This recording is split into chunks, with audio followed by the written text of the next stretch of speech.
नमस्कार दोस्तों, सभी को दीपावली की शुभकामनाएं। आज फिर एक गुमनाम वैज्ञानिक की कहानी लेकर आया हूं। वीडियो को अंत तक देखना। अगर अभी तक आपने चैनल को सब्सक्राइब नहीं किया है तो सब्सक्राइब जरूर कर ले। डॉक्टर होमी जहांगीर भाभा 1950 से 1966 तक परमाणु ऊर्जा आयोग के अध्यक्ष और भारत सरकार के सचिव थे। वो कभी भी अपने चपरासी को अपना ब्रीफकेस उठाने नहीं देते थे, खुद उसे लेकर चलते थे, जो कि बाद में विक्रम साराभाई भी किया करते थे। वो हमेशा कहते थे कि पहले मैं वैज्ञानिक हूँ और उसके बाद परमाणु ऊर्जा आयोग का अध्यक्ष। एक बार वो किसी सेमिनार में भाषण दे रहे थे तो सवाल जवाब के समय एक जूनियर वैज्ञानिक ने उनसे एक मुश्किल सवाल पूछा। भाभा को ये कहने में कोई शर्म नहीं आई कि अभी इस सवाल का जवाब उनके पास नहीं है। मैं कुछ दिन सोचकर इसका जवाब दूंगा। ऐसा विलक्षण व्यक्तित्व था भारत के परमाणु कार्यक्रम के जनक का। डॉक्टर होमी जहांगीर भाभा का जन्म मुंबई के एक पारसी परिवार में 30 अक्टूबर 1909 को हुआ था।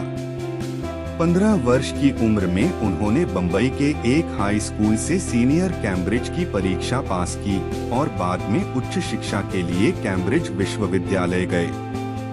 उनकी ज्ञान और प्रतिभा से परिचित कुछ नामी विश्वविद्यालयों ने उनको अध्यापन कार्य के लिए आमंत्रित किया, लेकिन उन्होंने भारतीय विज्ञान संस्थान IISc बेंगलोर को चुना, जहां वे भौतिक शास्त्र विभाग के प्राध्यापक के पद पर रहे।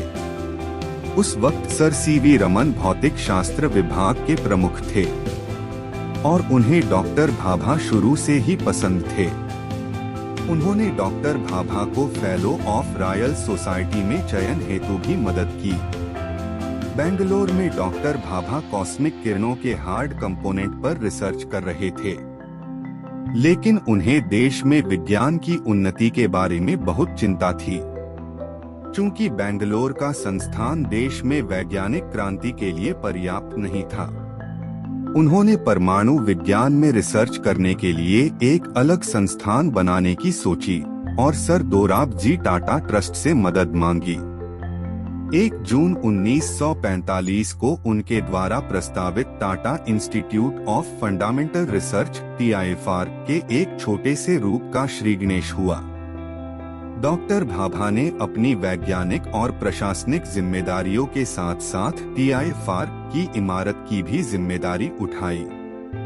उन्होंने इसे दुनिया के सर्वश्रेष्ठ संस्थानों में खड़ा करने का सपना देखा।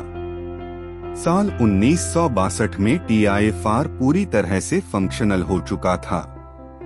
यह डॉक्टर भाभा के प्रयासों का ही प्रतिफल है कि आज विश्व के सभी विकसित देशों में भारत के नाभिकीय वैज्ञानिकों की प्रतिभा एवं क्षमता का लोहा माना जाता है। आज उनके जन्मदिवस पर हम उनको नमन करते हैं। धन्यवाद दोस्तों, अगले एपिसोड में नई कहानी के साथ फिर मिलेंगे। तब तक के लिए जय हिंद, जय कर्नाटक।